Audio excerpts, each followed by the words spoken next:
Ladies and gentlemen, I am SidAlpha. As the burgeoning kerfuffle between gamers and the games industry, along with games media, continues on seemingly unabated, one arena of the battle is shifted over onto Steam, which has seen a massive number of user bans and the temporary lockdown of the Discord server for the game in question, as well as there being, well, some rather hot takes surrounding Sweet Baby Inc. and what has been happening these past several months. But first, I would like to offer a little bit of a reminder. Sweet Baby Inc. is the current focus of the ire many gamers have developed over the years regarding DEI and forced diversity within video games, but they are by no means the only ones out there. And while Sweet Baby Inc. may end up being the sacrificial lamb, as it were, simply making one DEI consulting company fail financially will do little to nothing in the long run regarding this subject. There are dozens of DEI consultancy firms and countless individuals like Anita Sarkeesian who offer DEI consulting services to game developers both large and small. And the majority of game developers out there are engaging with such consultants not out of a desire for ESG bucks, but because of deeply held beliefs. As such, I'm slightly tempted to create a DEI-detected Steam group myself, but I just wouldn't have the time. Regardless, the battle rages on, and while companies like the IGDA at the GDC say that 5 times fast continue to make statements and seek to educate game developers on how to combat what they call harassment, while fundamentally ignoring what harassment is even defined as, a great many people have been vocal in other arenas, such as the Steam discussions forums for Unknown 9: The Awakening.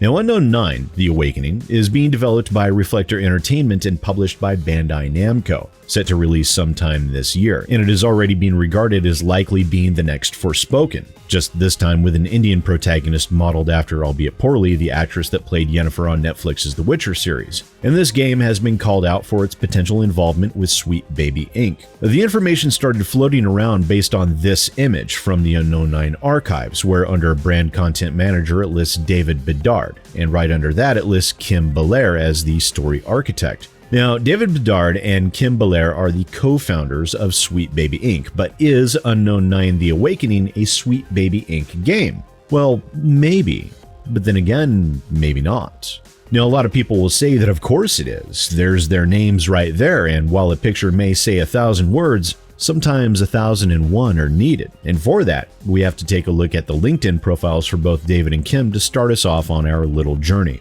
From David Bedard's LinkedIn profile, it shows that he was the brand content manager for Reflector Entertainment from April 2018 to March 2019, and then he joined Sweet Baby Inc. as a co-founder in July 2020. But Kim Belair's LinkedIn profile paints a slightly different picture. Now, it would appear she had multiple roles at multiple companies simultaneously, which isn't exactly a new thing in the games industry. She was the story architect for the Unknown 9 from February 2018 to February 2019. But she also lists her employment history as CEO and co-founder of Sweet Baby Inc. starting in May 2018, while she was being employed by Reflector Entertainment, as well as overlapping with NeoCab, Echo, and being a scriptwriter for Assassin's Creed Valhalla. And while it is curious to me that Kim Belair co-founded Sweet Baby Inc. with David Bedard, he didn't start working at the company until 2 full years after she did. An interesting divergence of timelines there that I may look a little more into at a later date, but it's most likely not relevant to the topic at hand, so I'll leave it alone for now.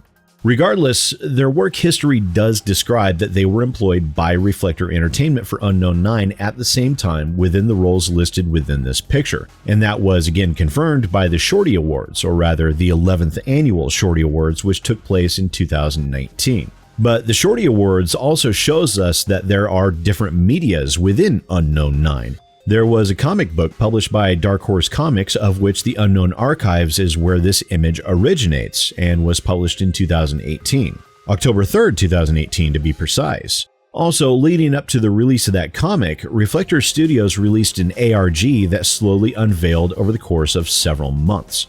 Now, from this, it can be confirmed that David Bedard and Kim Belair held those roles in 2018 and 2019 for the ARG and for the comic, but were they involved in the video game itself? Well, frankly, there's zero evidence of that.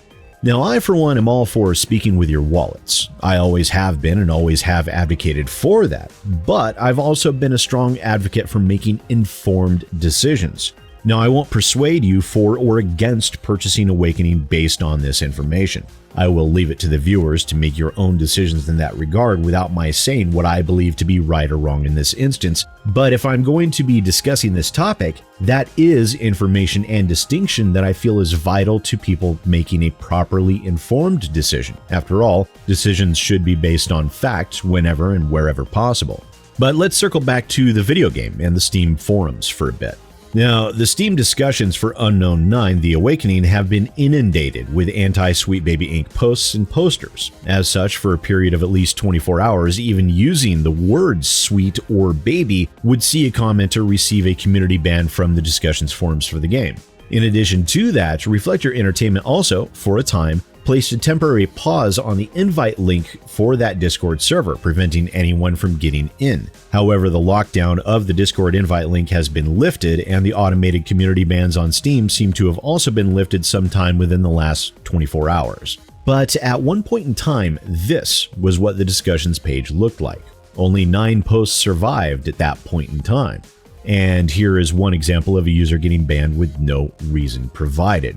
Now, regardless of the situation, I do maintain that game developers can moderate their Steam discussions pages as they see fit. It is their forum. If they don't want it there, then they are well within their right to remove it. But at the same time, silencing in such a blanket fashion as this, with precisely zero statement from the company as to why, is only going to serve to leave a bad taste in people's mouths and drive even more people away from wanting to purchase your game. And the game itself, from trailer material alone, mind you, does not look good. It does very much give off Forspoken vibes, but I, as a critic, can't say that it will be like that until I've had a chance to check the game out for you guys. But either way, it would appear that the Sweet Baby Inc. founders were involved with the ARG and the comic, but so far I see no evidence of them being involved with the video game itself. Whether that will matter to you or not, well, that's for you to decide. But the information is there, and I felt it worth sharing.